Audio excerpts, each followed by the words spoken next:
Começa aqui mais um Conselho Consultivo. Maria Luísa Albuquerque diz que a confiança tem de ser recuperada e que o governo grego tem de dar provas de empenho. Declarações da Ministra das Finanças no final do Eurogrupo, ontem à tarde, onde se começou a trabalhar num empréstimo ponte para a Grécia que deve superar os 8 mil milhões de euros. A Europa está a fazer tudo para manter a Grécia no euro, mas o governo de Atenas tem de recuperar a confiança dos parceiros. Maria Luísa Albuquerque falava no final da reunião do Eurogrupo, que decorreu depois da Cimeira de Líderes, onde se chegou a um acordo com a Grécia. O que existe é um empenho muito grande de todos os Estados-membros da área do euro em fazer tudo o que for possível para manter o apoio à Grécia e para conseguir os objetivos que todos temos de que a Grécia tenha uma situação, que recupere uma situação de sustentabilidade financeira, económica, capacidade de crescimento. A confiança, no entanto, é algo que se perde muito rapidamente e que exige muito tempo para ser reconstituída. E, portanto, o governo grego também está consciente de que terá de continuar a dar provas do seu empenho, da sua determinação, para poder voltar a merecer uma confiança mais plena. O terceiro resgate vai demorar pelo menos um mês a negociar, sublinhou o presidente do Eurogrupo. Of course, it's a completely different situation as to what we were talking about before. The old talks were broken off and a referendum was started. Then we were talking about a short-term extension of the second program. Now we are talking about designing a completely new program for 3 years. It will involve a lot more in terms of substance and commitments and financing needs, and it will take time to negotiate that. We have asked the institutions to do that as quickly as possible. But will probably be closer to 4 weeks than 2 weeks. Entretanto, um grupo de trabalho ficou de avaliar o empréstimo ponte que terá de ser concedido à Grécia para que o país consiga satisfazer os compromissos financeiros deste ano. Só em julho, o governo de Alexis Tsipras tem de amortizar 7 mil milhões de euros. It needs to be done very quickly, so hopefully we can reach it already in the coming days. But now it's really for a working group to assess different options, also different legal and political obstacles which different options are facing, and to find the right way forward. O grupo técnico vai definir o montante e a origem do financiamento, um processo que não será fácil. O Reino Unido já fez saber que o dinheiro não pode vir do Mecanismo Europeu de Estabilidade. Conselho Consultivo hoje com as presenças de Joaquim Biancar Cruz, Abel Ferreira e Paulo Pinto. Senhores, muito obrigada por estarem neste Conselho Consultivo. Abel, começar por si e perguntar-lhe, este é um acordo ainda muito frágil? Este é um acordo frágil e eu tenho as maiores dúvidas que seja um acordo útil. De facto, o governo grego, pela forma como se comportou ao longo destes 6 meses, foi perdendo sucessivamente a confiança não apenas dos seus credores, mas daqueles que poderiam ser os eventuais investidores na Grécia. E, ultimamente, até conseguiram perder a confiança dos turistas, que são absolutamente essenciais para tentar manter alguma sustentabilidade na economia grega, e perderam, com certeza, a própria confiança do povo grego. E, portanto, perante esta perda de confiança, era natural e expectável que os restantes países tivessem uma atitude de maior severidade e que procurassem encontrar maiores garantias relativamente àquilo que pode ser a atuação do governo grego no futuro.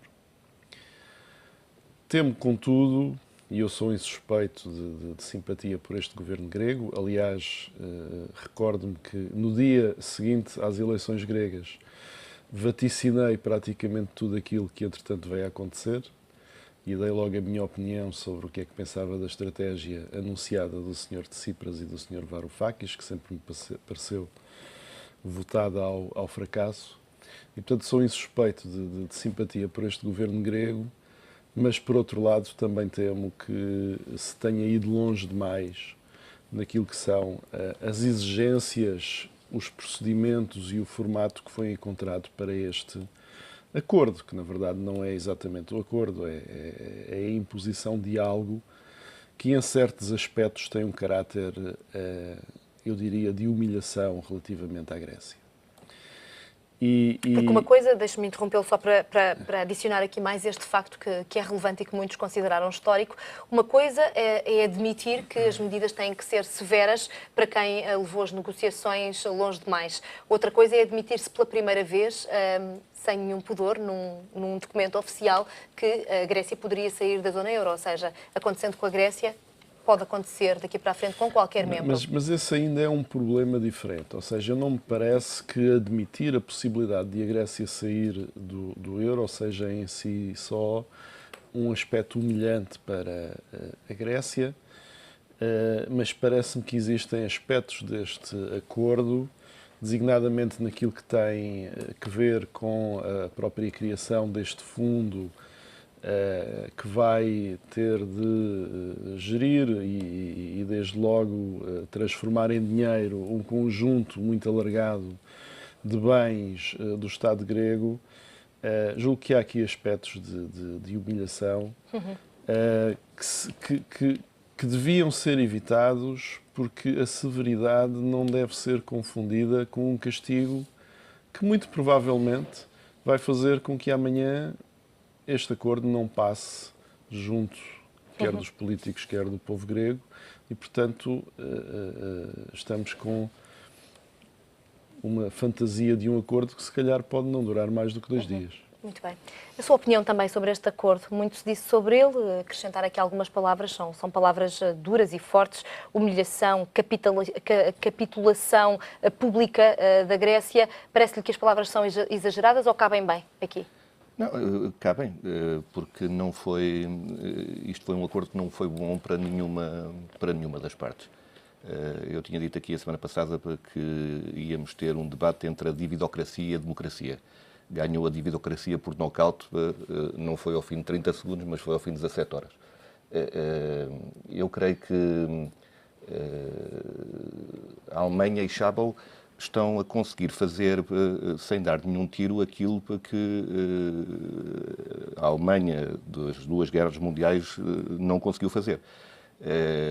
E nesse sentido eu acho que estamos a criar aqui um problema, porque se não me surpreende termos chegado a um acordo, há 5 meses para que eu esperava que este acordo acontecesse, surpreende-me as condições em que se chegou a este acordo, porque pela primeira vez eu vislumbro que possa haver uma cisão na Europa entre aquilo que é a Europa do Norte e aquilo que é a Europa do Sul, porque na realidade já não existe Europa nenhuma.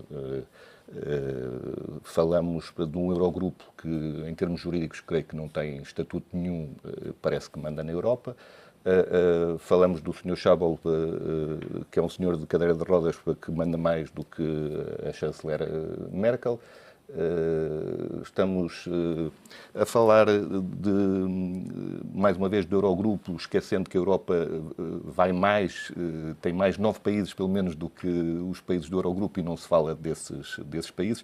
Portanto, a Europa de hoje é já uma manta de retalhos que, com o devido respeito, enfim, para aqueles que recebem dinheiro ainda pode ter alguma validade, para aqueles que pagam também já não vejo qual será o interesse. E vamos começar a vê-lo isso muito brevemente. Sublinhou aí uma coisa que me parece importante, e sendo uma coisa que as pessoas já aceitam, nem todas percebem muito bem a explicação. Porquê que a Alemanha manda mais que os outros? Porquê que a Alemanha manda tanto? A Alemanha manda por causa da percepção. E o que é curioso é que, por exemplo, neste resgate entre França, Espanha e Itália, mais de 50% do resgate é suportado por estes 3 países. Nem tão pouco é pela Alemanha.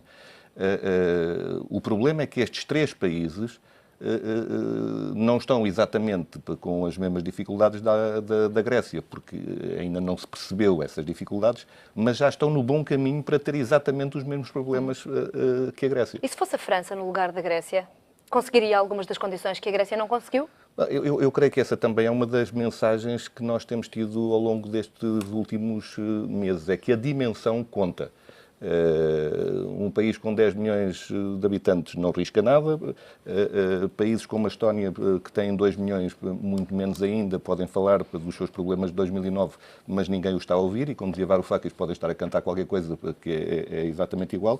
Mas um país como a França representa alguma coisa, representa até muita coisa, porque foi justamente a contraparte das 2 guerras anteriores.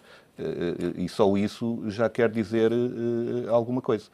Eu creio que o problema que nós temos deste acordo, enfim, e veremos se é efetivamente um acordo, porque os bancos ainda não estão a funcionar, porque no meio da informação ou desinformação que tem vindo a público, sabemos só que o Mecanismo Europeu de Estabilidade vai ter que emitir 25 mil milhões e eu creio que ele até agora só emitiu 2 mil milhões, não sei se por falta de subscritores, se porque não teve tempo ou capacidade para emitir mais.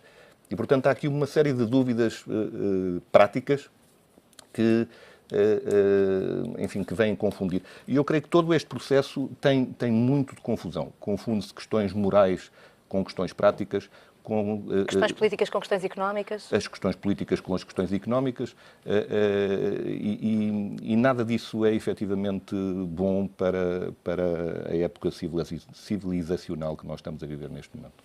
Entrando um pouco mais naquilo que é o acordo e naquilo que são as medidas, Joaquim, perguntar-lhe, porque já houve muitas pessoas que admitiram que nem os próprios credores acreditam muito neste acordo e nestas condições que impuseram à Grécia. Acha que estas medidas que lhes foram propostas são efetivamente as medidas que vão pôr a Grécia no caminho do crescimento e do pagamento sustentável da dívida? Ninguém acredita numa solução verdadeira para a Grécia neste momento. A situação é extremamente delicada. Se fosse do ponto de vista técnico ou económico, a Grécia já estava completamente fora do euro, na minha perspectiva. Portanto, a Grécia mantém-se por uma questão política, meramente política. E depois repare que neste acordo, e isso nunca aconteceu, por exemplo, com Portugal e com a crise económica que Portugal teve e com aquilo que teve que enfrentar, por exemplo, com a Troika e com as entidades europeias e internacionais como a FMI, há um conjunto de medidas que se fala do IVA, das pensões, eventualmente o processo de Código Civil, entre outras, a abertura do comércio ao domingo, mais privatizações, enfim. Mas depois há outro pacote de medidas que aí é que é impressionante, de confiança. São as chamadas medidas de confiança. Ou seja, ainda hoje, a crise grega, que foi uma crise que foram encontrados alguns números, até muito bem escondidos por grande banca internacional americana, que dava-lhes consultoria ao Estado grego, e que esses ainda hoje, quer dizer, uma das medidas é para que haja credibilidade na estatística grega, para que as medidas europeias sejam verdadeiramente adotadas e as resoluções europeias não sejam só ir ao Parlamento, mas que sejam efetivamente colocadas na prática. Há um conjunto de reformas que não lembra, quer dizer, que nós fomos fazendo com todos os defeitos que temos, com todos os erros, com tudo, mas há um conjunto de medidas que Portugal foi adotando ao longo dos anos que os gregos não adotaram, medidas básicas, e muitas delas já foram aqui 20 vezes referidas, desequilíbrios na parte da carga fiscal, ineficácias tremendas e irrisórias e anedóticas que foram mantendo essas distorções económicas no país ao longo deste tempo todo, não se adaptando às novas realidades que muitos, por exemplo, que vieram muito mais tarde, do Bloco de Leste, ex-países, que adotaram muito mais rapidamente um conjunto de reformas na perspectiva da modernização da economia e política, que a Grécia não o fez durante este tempo todo. Mas, no entanto, deixe-me só confrontá-lo com esta situação, porque está a falar aí de situações, algumas delas, pelo menos alguns sociólogos e economistas, atribuem a questões sociais e culturais que, de facto, unem alguns países do Sul num determinado comportamento, como unem os países do Norte noutro determinado comportamento. O que lhe perguntava é, em relação à austeridade, houve medidas que foram tomadas na Grécia, houve outras que não foram, mas as que foram tomadas, ainda assim, produziram efeitos, dizem, completamente diferentes daqueles que estavam estimados. Em relação, por exemplo, ao PIB, estimava-se que o PIB perdesse 6 a 7%, perdeu 25%. Ou seja, isto leva-nos a concluir ou não que nem sempre a mesma receita serve para todos os países. Mas é evidente que sim, e cada caso, quer dizer, toda a gente diz que cada caso é um caso, não é? E, portanto, aqui é evidentemente que também teremos algumas especificidades gregas que não poderão ser, evidentemente, idênticas à portuguesa, à espanhola, à italiana, à irlandesa, estes casos mais falados, mas repare que Eu muitas vezes falamos aqui a sensibilidade hoje que existe na discussão interna política portuguesa, a responsabilidade que os políticos hoje têm, cada coisa que dizem, e o espelho que internacionalmente imediatamente há, não é? Quer dizer, por exemplo, estamos agora em período de eleições. Aquilo que temos dois partidos ou dois blocos que eventualmente são quem tem mais potencialidade para ganhar, não é? Um PSD-CDS e outro Partido Socialista. Aquilo que a oposição diz, nomeadamente liderada por António Costa, tudo o que diz, a toda a hora, ela é vista pelos investidores internacionais e de uma forma muito atenta por todos os players, que antigamente não era tão acompanhada como hoje é, com tanto interesse e com tanta responsabilidade. E, portanto, quando nós apelamos à responsabilidade de todos os players políticos, eu acho que na Grécia não houve. Sinceramente, acho que houve uma demagogia que também os prejudica. Quando o Abel refere, até o turismo, neste momento, está afetido. Portanto, nós não temos... Repare que tecnicamente até nem se está a ver tantas manifestações assim agressivas, não tem havido ainda tumultos ou uma situação caótica de confronto na guerra. E, portanto, mas repare, esta imagem, até o turismo, que as pessoas quando vão daqueles dias, 10, 15 dias de férias, querem retirar da sua vida profissional, não querem ter paz, sossego, e querem ter um conjunto de ambientes. Querem ter dinheiro nas caixas de multibanco, querem ter um conjunto de conforto, não existe. Até isso prejudica. E, portanto, esta questão de que é evidente que as reformas internas, mas também há uma imagem internacional a manter de responsabilidade que, sinceramente, eu acho que a Grécia não a deu. Não a deu e é factual. Quer dizer, toda a gente evitou o termo que colocaram, que era o Grexit, portanto, o êxito da Grécia. E quando disse a Alemanha, mas a Alemanha tem esta ponderação tão grande, não é só a Alemanha, é um bloco de países que, por acaso, a Alemanha até tem mais força, ou seja, o maior, mas é um bloco de países. A Finlândia não outros países então, querem exatamente que a Grécia, se não está bem, que saia imediatamente. E há um radicalismo, não é só da Alemanha, até se calhar são de alguns outros países que não se está à espera naquela reunião, pequenos e médios, que dizem, meus caros, nós estamos aqui todos a fazer um esforço, quer não quer, este dinheiro que está aí para vós, podia ir para o desemprego jovem, que é factual em todos os países, dos países mais desenvolvidos aos menos desenvolvidos. Este dinheiro para ir para a investigação científica, para combatermos um bloco industrial e científico que é o do asiático e dos Estados Unidos. Este dinheiro poderia ir para outras situações, com outros, no fundo, com outros efeitos pragmáticos à economia do bloco europeu que precisa de crescimento e que não está aí, está aí para ali. Não é? E depois também vê outros blocos internacionais, como, por exemplo, alguns países... Essa desistência os da tais Grécia... países novos ricos do BRIC, nomeadamente as declarações do Brasil... Essa desistência da Grécia é ou não o fim do projeto europeu? Não, eu considero, sinceramente, que o projeto... Eu tenho uma visão um bocadinho mais europeísta aqui que o Paulo, mas considero que o projeto europeu, evidentemente, que tem que ser mais desenvolvido. Eu sou muito pró um federalismo europeu, portanto, que essa é uma palavra um bocadinho arrepiante para alguns há uns anos, agora é menos, até porque depois está na prática estas situações, não é? Porque aquela conversa muito afrancesada que dominava este projeto europeu, temos que ir para um ponto de vista bem mais pragmático, porque depois estas situações, como situação de defesa, que agora se está a falar, não é? De segurança, situações radicais como estas de intervenção, tem que existir realmente uma forma mais pragmática da União Europeia intervir rapidamente e eficaz. Muito bem, olhamos também para a Grécia fazendo o paralelismo com Portugal. Varoufakis deu uma entrevista onde falou de várias coisas, entre elas o papel dos países do Sul, que foram, diz ele, os maiores inimigos nesta negociação. No entanto, ouvimos Pedro Passos Coelho dizer que até deu uma ideia para ajudar a este acordo. Há alguém aqui em Portugal que possa fazer um aproveitamento político da situação grega? Deixe-me só, antes disso, anotar 3 coisas que o Paulo disse, 2 com que eu concordo e uma com que não concordo. A primeira, enfatizar que, de facto, nós estamos neste momento num afastamento entre a França e a Alemanha, que é provavelmente o maior afastamento das últimas décadas, e isso não pode ser visto como algo de irrelevante. E como o Paulo bem notou, há aqui um afastamento que pode vir a ter consequências dramáticas em termos de futuro do projeto europeu, seja ele qual for.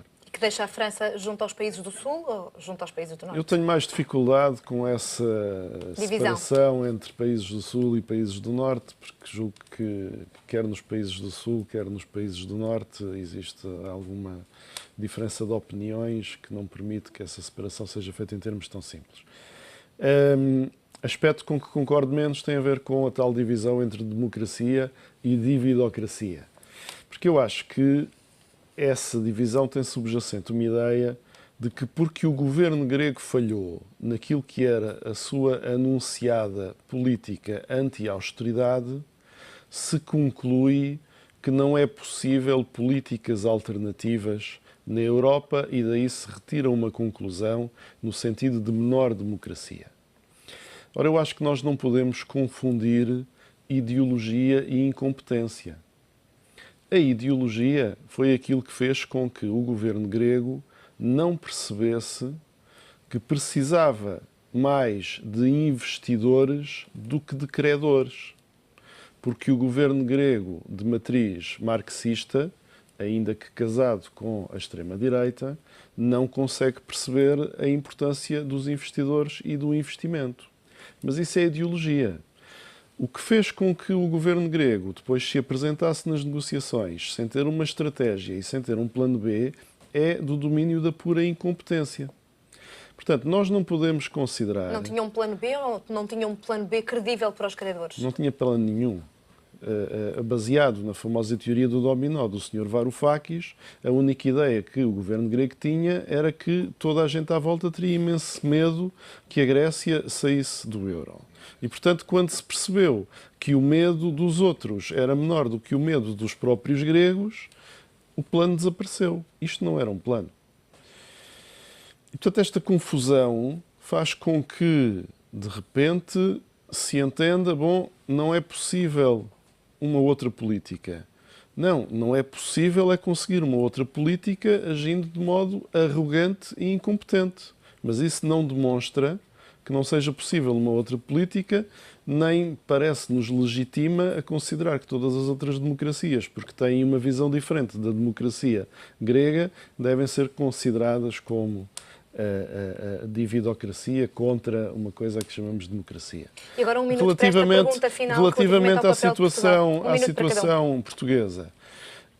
Parece-me que, obviamente, o tema grego, como aliás já se foi percebendo nos debates que ontem fomos assistindo, o tema grego vai ser absolutamente essencial, em particular porque provavelmente houve na política portuguesa quem se tivesse precipitado relativamente à análise imediata que fez, quer primeiro do resultado das eleições gregas, quer depois do resultado do extraordinário referendo grego de há uma semana, que o senhor Tsipras, 24 horas depois, ignorou olimpicamente, partindo num rumo completamente diferente, que era o único possível. Portanto. Muito bem.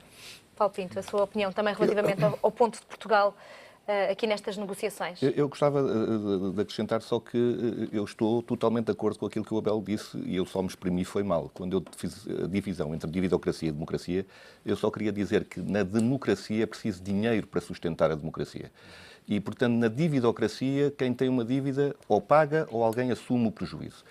E isso é importante nos dias de hoje, porque os conceitos de democracia e de liberdade têm que ser revistos se não houver desenvolvimento económico.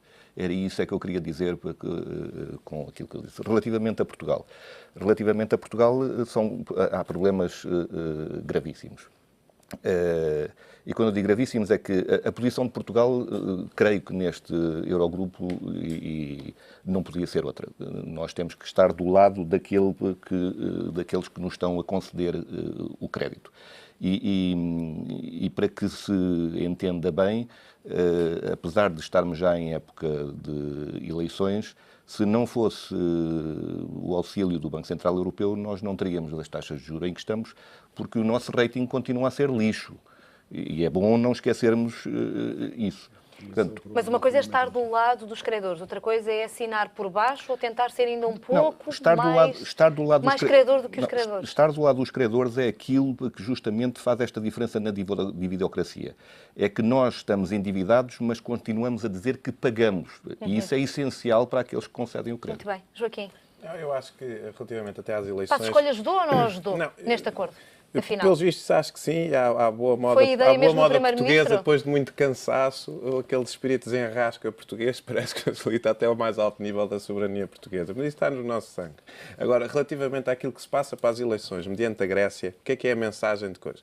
Eu acho que a esquerda, e nomeadamente PS e o Bloco de Esquerda, tentam capitanear esta ideia do Syriza, mas já se enganaram 2 ou 3 vezes com o Abel, e portanto já foi perigoso esta colagem a este movimento grego, e portanto o próprio António Costa já errou 2 vezes, e quem é candidato a Primeiro-Ministro não o pode fazer da forma como ele fez, tão populista relativamente à Grécia. Relativamente ao Bloco PSD e CDS, é evidentemente que se vão distanciar do caso grego, porque senão dão um ar que até estão a gostar, quer dizer que a austeridade parece que são usados pela austeridade. E, portanto, vão deslocar e vão dizer que a nossa situação é completamente diferente, o nosso trabalho é completamente diferente e a nossa estratégia hoje tem um resultado que eles nunca tiveram até hoje. E, portanto, devem ser estas 2 linhas que vão correr até às eleições legislativas. Muito obrigada, senhores, por terem trazido a vossa análise e reflexão, que é sempre tão útil. Fica por aqui o Conselho Consultivo de hoje.